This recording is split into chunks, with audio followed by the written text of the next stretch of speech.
타이완 정부 인사들의 환대 속에 숭산공항을 출발한 펠로시 미 하원 의장.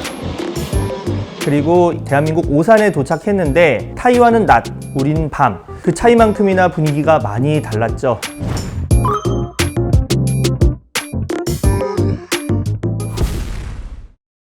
미 대사관 측이 공개한 사진 속 대사관 관계자나 미군 등 미국 측 인사는 보였지만 우리 측 관계자는 제로. 늦은 밤이고 오산 미 공군기지를 통한 방문이라지만 또 박진 외교부 장관은 이 캄보디아에서 열리는 아세안 외교장관 회의에 참석하고 있었다고 하지만 한 명도 안 나온 건 좀... 해당 시각 여름 휴가 중인 윤 대통령은 사진 한 장을 올렸는데요. 연극을 본 뒤 배우들과 뒤풀이를 하는 장면이었죠.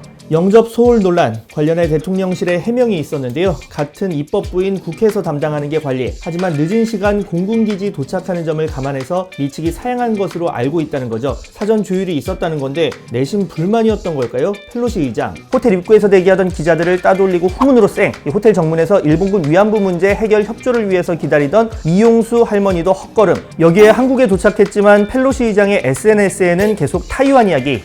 보통은 해당 국가 도착하면 그 나라 언급을 해주는 게 더 일반적인데 말이죠. 펠로시 의장을 지금 윤 대통령이 만나지 않는 게 좋다는 의견도 있죠. 미중 갈등이 이렇게 첨예한 상황에서 섣불리 한쪽 편을 드는 모양새를 줄 수 있다. 지금처럼 중국이 잔뜩 독이 올랐을 때 오히려 역효과가 클 수 있다는 건데요. 그래서일까요? 야당인 민주당에서는 대통령실 대응이 아마추어적이라는 비판의 목소리도 또 이번 만남 무산을 정쟁의 대상으로 삼을 필요는 없다는 반응도 동시에 나오고 있죠. 휴가 중이라서 안 만난다 해서 다시 만남을 조율 중이라고 했다가 최종적으로 만남이 없다고 연이어 입장을 번복했습니다. 외교 관계에서 있을 수 없는 아마추어들의 창피한 국정 운영입니다. 지금 중국하고 상당한 마찰을 빚고 지금 한국을 방문하시는 거라서 저는 뭐 대통령께서 낸시 펠로시 의장을 꼭 만나지 않아도 크게 문제는 없다 저는 이렇게 생각합니다. 다만 이제 낸시 펠로시 의장이 불쾌하지 않도록 잘 설명드릴 필요는 있다고 보여지고요. 하지만 펠로시 의장은 미 하원 의장, 이번 일이 향후 미국과의 관계에서 좋지 않은 방향으로 작용할 수도 있다는 분석도 나오죠.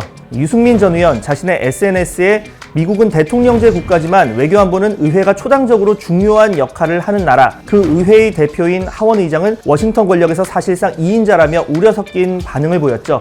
중국 눈치 보기냐 펠로시 패싱이냐 여러 우려 섞인 시선이 나오는 가운데 대통령실은 펠로시 의장 측에 대통령 휴가라고 설명해 양해를 구했고 오히려 펠로시 의장을 만나는 게 외교 프로토콜에 맞지 않는다고 해명했죠.